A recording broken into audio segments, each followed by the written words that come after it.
welcome to our new episode of Spotlight on Middle Country. My name is Lenore Paprocki, and I am the president of the Greater Middle Country Chamber of Commerce. And my name is Alex Blend, and I work for the Miller Business Center at the Middle Country Public Library. Spotlight on Middle Country is a collaborative between the Middle Country Chamber of Commerce along with the Miller Business Center, introducing you to some new members of our Middle Country Chamber of Commerce, as well as things to do and interesting people to talk to. I'm so excited today. We have a relatively new member to our chamber, the United Water Restoration Group. And with us today are two representatives, Phil DePaul and Tom Score. Welcome. Tom. Welcome, gentlemen. Thanks for having us, Alex. We appreciate it. It's great to have you on today. I'm excited about our upcoming conversation. I think I'm just going to start off right away by saying introduce yourselves to us and let us know what your company is all about. Absolutely. So again, thanks for the platform. So Phil, why don't you start? So Phil DePaul, CEO, founder of United Water Restoration of Long Island. I am, as of 2019, officially an entrepreneur. When I acquired the territory, the Long Island territory of United Water Restoration Group, a franchise based out of Florida. And we're a relatively young franchise. And that doesn't mean that I don't have the support and backing of a powerful brand, because so far we're off to a nice start here in New York. And for myself and the team under United Water Restoration in Long Island. And, you know, what is a restoration company? I mean, in short, we are your emergency service providers of property damage resolution, from water to sewage cleanups to fire and smoke damage. We're licensed New York State mold remediation contractors. And I'm sure one of the hot topics we'll talk about is the virus-related cleaning that we've been doing since this pandemic started. Just very briefly, before I was the owner of United Water Restoration, I spent almost 4 years working for the New York State Governor's Office of Storm Recovery as a program and project management consultant under the Lero Group, which is a construction management firm, where we supported the residents of New York State, mostly South Shore, Long Island, who was hit hardest by Hurricane Sandy. And we had the grant money, the federal grant money that we were able to provide for them to repair, to elevate and reconstruct their homes. So spending as much time as I did working with the local municipalities and contractors, and the whole construction management process was really enlightening. It added to my previous management and project management experience, where it really got me into the space that I wanted to be, which is home improvement, the services sector, and really helping the community. So when you're running emergency services, it's usually, I need something, I need it now, not, can it wait? So when you show up, the clients are relieved, and that's nice. So that's kind of a little bit of where I came from.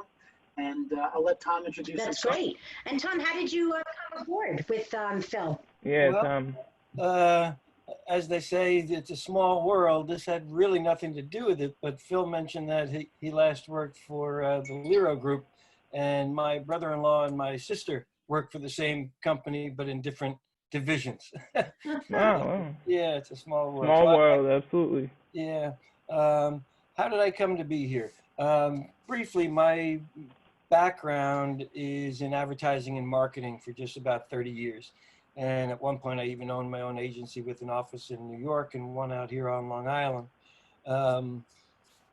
Fast forward and leave out the ugly details of 1998, 1999, or 2008 and 2009, and we all know what happened then.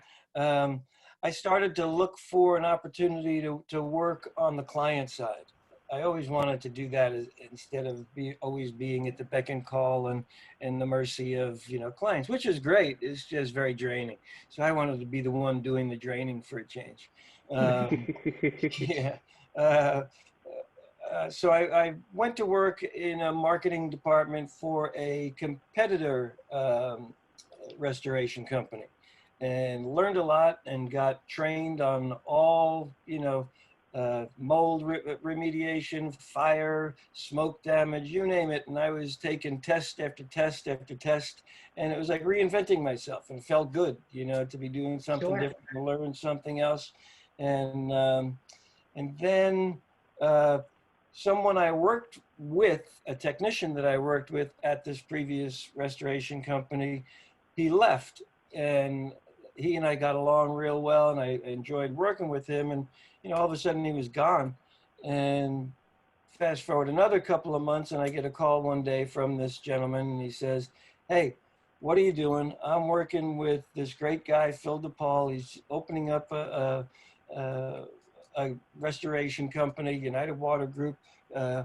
You should come in and talk to us," and that's how it started. I went in, talked, we got along right away. And like a typical salesman, Tom Yeah. sold himself. Yes, I was just about to say. Persistence. Well done, Tom. Well done. Yeah. He showed how he could. One day I'll teach you the trick of the pocket dial, because Oh, I accidentally The pocket infamous butt dial. yeah, it The hadn't intentional heard me butt Phil dial. in a while, and I was getting a little annoyed at that. So I gave him a call, and then I hung up. And a few minutes later, he called back, and I said, "Oh, I'm sorry, that was a pocket dial." And he said, And "Well, I called him out on it, and I as like long the as I- style. as long as I have you on the phone, why don't you come in and work for me?" Perfect, Yeah, perfect. that worked Well, out so well. between your pocket dial and Phil being smart enough to recognize a very seasoned vet in the Yeah. sales area, he I was think smart enough to say, "We want you on board." So Yeah. it looks like it's a good synergy, and that's Yeah. important. So And very I- good. And I got to meet, most of the folks working there already, and it was just a real good feeling, Good. yeah, Well, I know, immediately. Tom, you were the first person I met when it came to United Water Restoration Group. It was you. And, we hit it off, we got along, and I said, "Well, let's talk about your business." So I'm so glad to have you on Spotlight on Middle Country today. That's great Absolutely. to have you guys. So, and it's good to hear a little bit about how you guys actually met. So, Yeah, exactly. I totally agree. That butt dial story, that's a one for the fabulous. ages. Yeah. I'm gonna just jump And right it's a in. good pointer for those of you out there looking for a sales. Yeah, exactly. It is a good pointer. I'm Good just work. I'm gonna jump right in, since we learned a lot about both of your backgrounds and kind of what you do and how you got into it.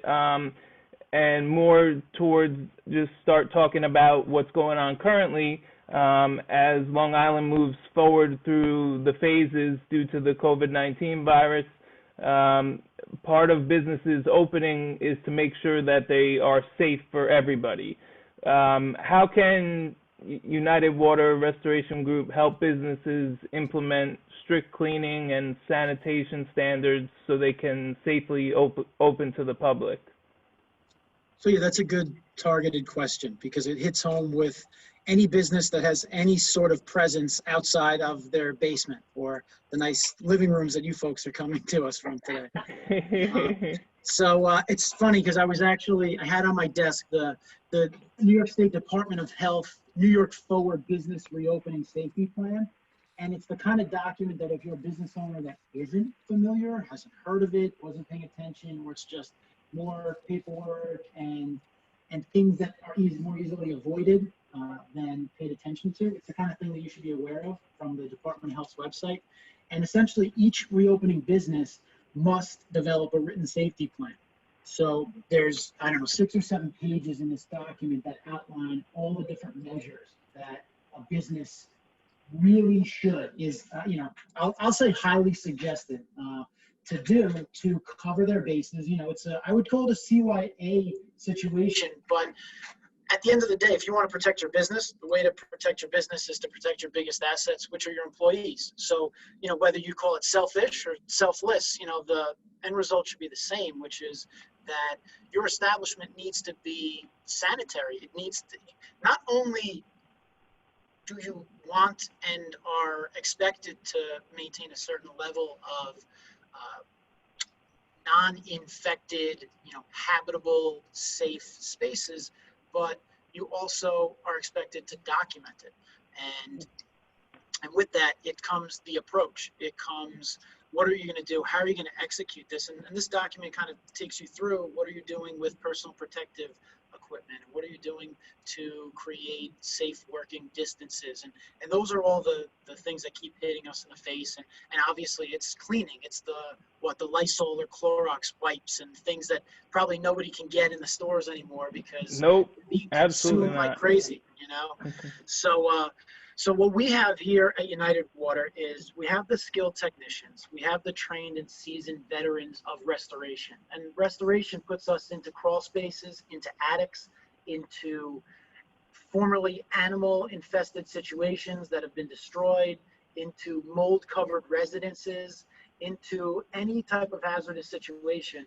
And when it comes to the biohazard and the infectious disease type of pathogens that we're talking about nowadays, my technicians not only have the nerve to get into a building that might be contaminated or someone was recently sick, but we have the gear and we have the protective equipment and we have the disinfectants and solutions that are EPA approved, registered to treat the human coronavirus, and are listed on the list and on the CDC's website as approved by the EPA. So we have those materials in stock. We know how to apply them. We know what not to do. And we also become an area of not only expertise, but it's a way to defer accountability to a third party, where if your facility is too big, has too many nooks and crannies, we're not coming in to a facility and focused on washing the dishes in the break room sink. That's not our style of cleaning. It's not the Right. French maid outfit with the duster. We're coming Right. in to disinfect hard, non-porous surfaces, high touch areas. We have a fog treatment technique that allows us to essentially coat every surface that may or may not have been touched by a human cell or a cell that they might be carrying from one place to another, so that you can confidently know that the disinfectants were applied to the highest degree by accountable professionals that are acting in your best interest. So, the truth is that these disinfectants they're not recommended to be applied by just anybody off the street. So that's the service that we're offering. We didn't, when United opened for business last year, which, by the way, I should plug the fact that we're celebrating 1 year under my tenure here. Congratulations on your 1 year. And it's been a fun year. Listen, it's been a fun year. How many people can say that they weathered a pandemic in their first year in business? Yeah, absolutely. And we never wanted to create a virus cleaning department or division of our company, but when you look at the market and you want to be able to serve, obviously we've been running 24/7 services still, and when someone's basement is flooded, they're still going to call us, and they still have been. But the work that could wait, it's waiting, and we've gotten some of those calls that we're standing by. And in the meantime, we're trying to pitch in, and I want to keep my team working. I want to keep my team employed, right? Just like everybody else. And this was a really good synergy for us to apply our abilities to the current landscape. And it's helped us to further put our name on the board, I think. And that's why we're here, and we're happy to discuss this. And we're happy to provide any kind of service that we can that's of value to anyone in the market, and that's commercial and residential clients. Obviously, the property damage, most of our clients to this date have been residential, but when you look at the cleaning, it's been 98% commercial, essential businesses, and because most people are more comfortable disinfecting their home. And honestly, I don't think Lenore is going to clean her home any worse than we would. That place is sparkling. So well, thank you for that vote of confidence. There you go. I do have a question though, Phil, as you went through it, is that with this unprecedented COVID-19 that the businesses are dealing with, do you suggest a one-time before you open deep cleaning, or every week, every month? How often? What makes the most sense? And does it depend upon the type of business you have? Because I'm going to assume that. So the key is, right, that you want to that. I was thinking the same exact thing. Absolutely. Whatever you do, it has to be ongoing, because a cleaning is only as good as the date that it was last disinfected. So the second we leave a site, unfortunately, there's no magic cure that says someone who is spreading the coronavirus is not going to enter your establishment, cough on a table, and grab a doorknob and flip a light switch, right? So no Right. matter what you do, efforts need to be consistent, and whether they are a combination of using professional services and in-house services, or strictly relying on outsourcing these things, or I'll tell you what, we're emergency service providers. What happens when things start running well and you have an in-house team, and then all of a sudden someone gets sick and they're suspected of having this virus, and it's 4:30 on a Tuesday, and you want to open the next day with a sense of confidence, and the coworkers of that establishment don't feel comfortable entering that space because now has it been contaminated? Well, that's where we come in. You call us at 4:31. How quickly can you get a team here? Can you come tonight? Right. Can you come the crack of dawn tomorrow morning? Can you come at 3 a.m.? You know, that's the service that we provide. Is these are the guys who you tap when a job is too big, too complex, or too last minute, or you want to essentially, right? Why do you hire someone to do your landscaping or to walk your dog or any other service? It's because either you don't want to do it yourself, you can't do it as well yourself, you don't have confidence that you could do it as well yourself. Right. Any of those things are reasons why you'd pull in a professional. And Right. and at the end of the day, if you're about to open your store, what's your biggest concern? You know, if you feel like you have disinfected the site, but your employees don't have that sense of confidence and they want to see a certification from a pro who literally specializes in the application and execution of such a project, then again, that's where we could be of service. Right. And a lot of it to me is dictated by your clients and by your employees. So if your staff is comfortable in the environment and them cleaning their own workstations and someone cleaning shared spaces, fantastic. Just do it diligently. Don't slack off because everyone's been feeling healthy for a few weeks. You know, it's Yeah. not gonna, Yeah. clearly we want this. I want this thing to go away. I Yeah. want to No, that's nice a good. with my wife in a restaurant with air conditioning. That's not going to happen in 2020. I don't think so. Absolutely. That's a good message that you put out there. You know, like once you know, you guys come through, you do the deep cleaning and everything, but it's important for the employees of those places to keep and diligently cleaning their stations with proper, you know, sanitary you know, items and everything like that. It's definitely something that every, you know, employee of a business should be doing and should want to do to make sure that it's safe for them and safe for their colleagues and customers. Right. And Alex, here's a wild card. You know, I haven't got one of these calls yet, but we're solution oriented. So whenever someone calls about this, I never just say, this is what we do, because I want to know, what is your biggest concern? What problem are you trying to solve? So I was thinking about if someone asked me, hey, I don't have the budget to hire you to come in nightly, weekly, monthly, quarterly, etc., but how could you assist me? I don't see why we couldn't consult, come in and essentially institute a cleaning training program where, you know, we do a side-by-side cleaning and we show you what should you be focused on, what's the best application method.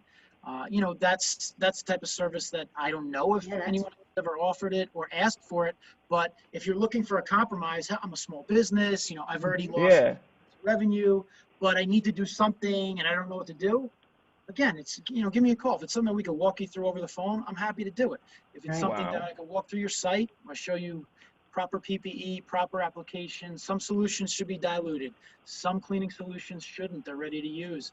Some things shouldn't be used in a kitchen or anywhere where there's, you know, where there's consumables, etc. So it's like you don't know what you don't know. And as much as we don't know about the virus, when it comes to cleaning, what restorers are is essentially industrial hazardous material cleaners. I mean, that's what we do. We try to take cleaning to the next degree on a biological level. So Right.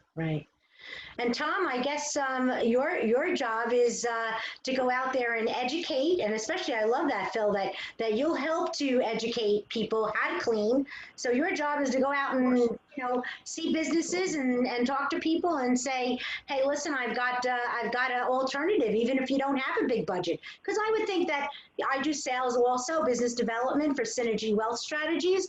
The fact of the matter, and that's a financial office. The fact of the matter is that doing sales all my life, I would look at your business, Phil, and say, oh God, I'd never be able to afford them. But now you're telling me, oh yes, I can, because you're going to Right.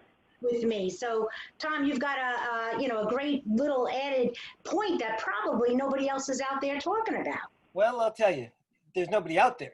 You're Oh, getting that point. I'm used to wow. being in my car 7, 8 hours a day, Yeah. visiting clients, stopping in on new prospects, insurance agents, real estate agents, property managers, some hotels and motels, uh, senior citizen centers, adult living centers. Well, all of a sudden, all those doors were literally closed to me. So we had to find a new way to communicate both to the set of hundreds of people we have in our database, and did that. Reached out via a mail campaign, several different drops to the same list, and monitored who opened it, who discarded it, who went back again. Then we sent another message, and just kind of I followed Governor Cuomo, what he was saying, and tried to incorporate that advice and instruction and guidelines, into trying to be, trying to adhere to that and also share it with the other people. Unfortunately, New York and Long Island has done a great job fighting this and, lowering that curve that we heard about for 3 months. Unfortunately, look a little bit to the south and to the west, and you see these states and these cities totally destroying everything they went through, the sacrifices they made for 3 months, and now their numbers are through the roof. I pray that doesn't happen here on Long Island, which is why I think, and Phil and I were talking about this last week, I said, I think now, as we're getting really closer to turning the alarm off and unlocking the door and opening business, people are going to all of a sudden really start to realize the magnitude of this, and really consider having us come in and do, even a cursory cleaning, but also the advice to either the store owner or the head of the company is another thing that we certainly should be a part of, because you've got to tell your employees, that they've got to be masked, period.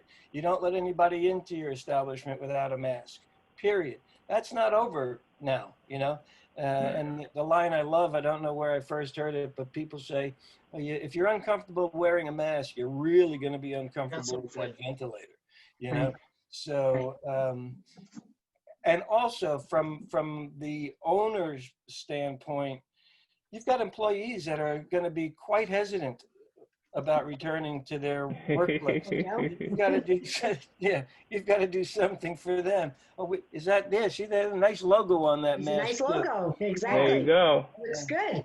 One free to every chamber member who calls for a quote. That's a call. Oh, yeah. There you go. There's an offer, people. Make That's sure. an offer. How many employees do you have? We'll ask them all. And I'll also put on on our website, probably in the form of a blog, the guidelines that Phil was referring to earlier. That just came out a couple of days ago. So it's, we're in kind of a weird situation. I talked to someone about having their place decontaminated, and it's almost like I'm calling their mother ugly, Yeah. Talk about English mother. People have to realize it themselves, that this is something that needs to be done. So, again, we can do a one-time deep cleaning, and then you can monitor the situation to see how that progresses, or you can have us on. We have several clients that we do a couple of times a week, a couple of times a month. We go back and do another walkthrough.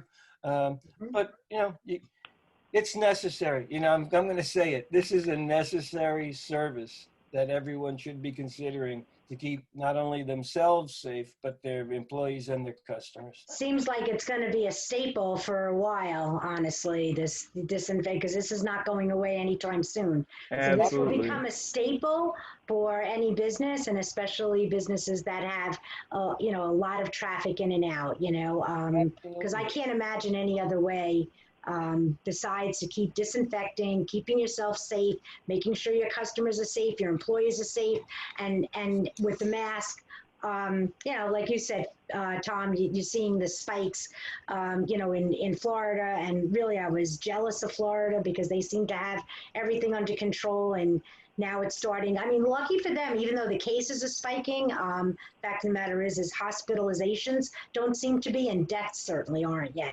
So looks like the younger generation starting to finally get hit with this instead of the old people like me.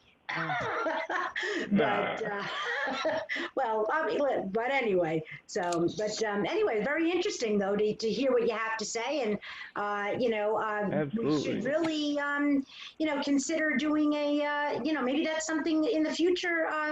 Phil, if you'd be interested, we do a webinar about, you know, how to truly sanitize. You know, how do you get rid of germs? What do you do? Yeah. Don't use straight ammonia. I don't know. I'm just saying that. I don't know if that's true or not. But I'm just saying, or did you think ammonia killed everything? It doesn't. You know, those kinds of things. Because people have I agree. questions. I agree, We'd be happy Lenore. to do that. I feel like that would be like a great pitch to business owners and or for maybe the Miller Center and the Chamber or something to put together a webinar with you guys to, you know, down the road a little bit to We'd be happy to how share they can keep safe. That's saying, like even the people who think they're doing the right thing by using hand sanitizer or wiping surfaces down, they're using sanitizer that is not up to the percentage of alcohol to actually kill anything, and they're using, you know, common, you know, cleaners that aren't going to kill anything. So I'm sure people don't know that. They're not doing it intentionally, so this could be really good. So, Phil, I think my last question to you would be, you know, listen, you're an entrepreneur. Congratulations on your year anniversary. That's marvelous. I'm always, you know, excited when I meet people who take the risk. And let's face it, starting a new business is certainly risk taking. You know, making it the first year is always the hardest. And like you said, you're now going to be able to say, not only did I make it my first year, but I made it through a pandemic too. That's huge. What kind of advice can you offer to the businesses in the Middle Country Chamber as far as, you know, how do they stay successful? You don't even have to talk about COVID. COVID's unprecedented, but just in general, what can you do to stay successful if you do decide to become and start your, you know, an entrepreneur, start your own business, or for those who are already in business and, you know, they're starting to see, you know, that the way things are going, maybe it's not as good as they thought it was going to be. Do you have any advice for them? All right, so you want some motivational. I want some motivational advice. Yeah. Let's end on a high note. Let's end on. I've got a less motivational answer, but a equally important one. Here, Tom, you butter them up, all right? And you finish it with the home run. I'll get on base. What was the question? Like I said, I've been around a long time, and different stops along the way. I've been a member of different chambers along the way and network groups. And I'll be totally honest, and this is going to sound like I'm, you know, making it up. I never got anything out of any of these networking groups. I never got anything out of any of the chambers that I was involved in. Literally nothing. And I joined your chamber, and I joined another chamber, Farmingville, and you guys work very nicely together. We work together, yes. And, that's true. We call each other sister chambers. And both of you are have the key ingredient that missed all the years previously for me. You have the personal touch, you have the personal concern, and you really try to bring benefit and value to being a member. And to answer your question about what advice you would give, I would say find the right chamber as one thing to do. and be as active as you possibly can in that chamber. I know I got a little almost rude with you, and you polite to not take it that way, where I said, when are we going to do this Zoom meeting? When are we going to do this? Right. And No, you when weren't are you rude at going to post all. this on your website? And within seconds, it was always done. Boom, boom, Yeah. boom, boom. So those are very important. And my son, to throw out a little plug, just graduated from Stony Brook with a degree in business marketing. And Yep. he opened his own little agency, Yes. and he's got 6 accounts already on a Fantastic. monthly retainer. And I Nice. told him to join your chamber, and he's on that 3-month trial right now, and he'll Yes. become a full member. But That's I told fantastic. him, a group like yours and any other truly viable chamber is where people like my son should be, and entrepreneurs like Phil and myself. So thank Very- you for all you do. Yeah, very high Well, that's praise huge. Thank for you, Tom. That means a lot. yeah, but Good plug. It was a but it's well deserved though. It's well deserved for Lenore as the president of the chamber, and for the other chamber members that have been doing stuff in the past and continue to do stuff. I have a great board, so that's a big Yeah. too. My board is amazing, and all people who really care about what's happening in the community, and Absolutely. that's why it's the way it is, and I appreciate that, Tom. Thank you. Let's Yeah. bring Bring it home, Phil. Bring it home. All right. Yeah. All right. Well, to all my fellow professionals and business leaders out there, I think that, the last few months of what we've been through, it should have rocked your world, in any way, shape, or form possible. If it didn't, then I'd really like to know why not and what's going well in your world. But I think that if you did not question what you're doing and why you're doing it, and not just ask the question, but really get inside your mind and figure out what it is that drives you to do what you do every day, or maybe what you do every day doesn't exist anymore because post-COVID, the business world is very different than it was before. There's a whole lot of people that had good employment, good stable employment, that the earth shook under their feet. But now is your time to figure out, again, what you're doing, why you're doing it. The big question is always why. If you don't have a why with a solid what to focus on, then you really need to find one. And if you look inside yourself and figure out what it is that you want to look back on and say, I did this, I put my time towards something, some cause, some industry, some focus, some passion, then you really need to do a self-assessment, an evaluation, a reprioritization of life. And if you are in the same gig, in the same line of work that you were before, and you're trying to reinvent yourself, or you don't know what that means, then you need to think about that too, because what you used to do might not work now. And I'm hoping that over the last 90 days, that you tapped into the resources available to you, whether they be your chambers, your networks, your Rolodex, the resources online, a good book or a podcast or something that helps fuel your mind and focus you on a vision of what the future is going to be. Because if you don't have one, then you're kind of blindly stumbling through.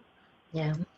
I personally struggle with too many objectives, too many ambitions sometimes. So for me, I have to really reel it in and focus. And this time has afforded me the blessings and the curses that come with a lot of time to spend, in my home, sort of just with the family and trying to run a business remotely with a team that stayed out of our office, that essentially stayed away from each other except whenever necessary. So, from my perspective in our business, we were lucky because I didn't lay anyone off. We had steady hours, steady day runs, and our revenue was able to sustain this pandemic. But I know that it was almost, it's not dumb luck, but, we're fortunate, and not everybody is fortunate. And I think, there's a saying that luck is what you make it. So if you put yourself in the right position, and if you do the right things, and if your energy and effort is aligned in the right direction, then good things will happen. It's just a matter of staying open to them. I mean, I believe that, and I don't think Yes. that's, you know, it's Agreed. not- Agreed. you have to have hope, because without hope and without expectation of positive outcomes, then those things, they don't get realized. Doesn't the heart happen. and the mind, Yeah, what it is there? manifests Yeah. things, you know, Yeah. into reality. And if you believe in something hard, strong enough, and if you work hard enough towards it, then it will soon be upon you. And then you got to think about, what do you do now? Right. Yeah. That's right. That's Hey, right. I hate to step on the ending, but there's one thing I just want that to. was great. But Tom, go ahead. You can cut me out.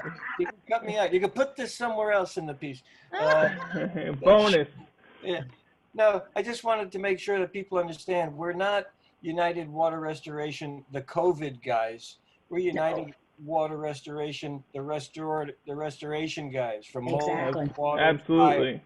And the That's mold season is coming earlier now because of the temperatures and Yeah. the Yeah. humidity we've been living in. So And, don't forget that's our core business, and give us a call for anything that we can help you remediate. That's very, very Absolutely. important there, As Tom. I've said before, we were here before COVID. We'll Yeah. be after COVID. And our core business is, we are the guys you call when your property is damaged. When something went wrong that you didn't expect, anticipate, or want, we'll check it out. We'll figure out how to resolve it. We're on the scene immediately. And, you know, one of the biggest things about this business is being on call 24/7. You know, we live that life. And Yeah. Yeah. that's not easy, but it is rewarding when we can come through in the clutch. And I'm that's what sure it is. to- Yeah. To the chamber, anyone who feels like paying attention. Absolutely. Fantastic.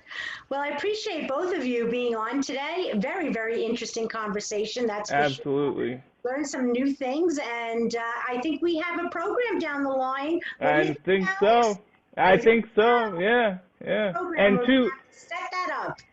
Yeah, and two great speakers. I have to say, Tom and Phil, it was great talking to you guys today. You're very informative, very passionate and vocal. I can tell from the first time just meeting you through Zoom that there's a lot behind just the logo or the face. There's a lot of passion behind that. So thank you for We got being with us personality, today. too. Thanks, Alex.